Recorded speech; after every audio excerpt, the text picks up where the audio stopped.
Okay, y'all, so this is just a very basic how to get to track changes. It's a really useful tool for showing people what changes you made on a draft. So log into your Temusa email account, right?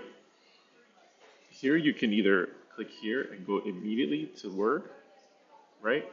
Or here you have your OneDrive account, which is everything that you saved to your OneDrive account. So here I can go look for something that's mine. I'm just gonna pick like a random document that I can use for this demonstration. So here we are. This is here, right? This is the document. From here, go here to review, and you have some options.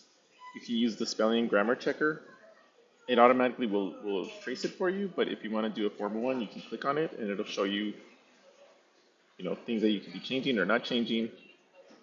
You can play around with that. You can also check your word count. Sometimes, the professor asks for a certain amount of words.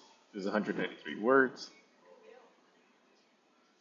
You can check the accessibility. This means if it's accessible for people with disabilities to read. So this seems to be fine. And then this one here is to leave a comment. So you can highlight something. You can also add it this way or this way. But here you can leave a comment. Right? So if you're looking at someone else's draft, you can leave them comments, or if you need to leave a comment for yourself, whatever. If you don't want that comment anymore, you can click on here, and you could edit it or resolve it or delete it.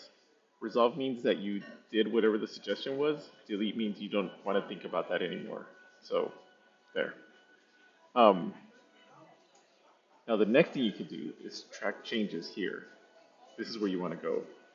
So the options are off for everyone, just mine, right?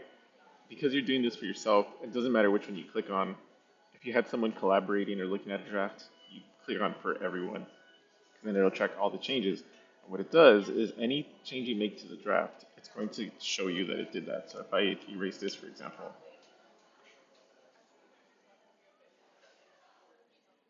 you see there, it's in red now, so that you know that's been taken off, right? So let's say I just wanted to change this to capital T the. It shows you right there that that's been done. Let's say I wanted to remove a rhetoric writing professor and just put as a professor. Boom, done.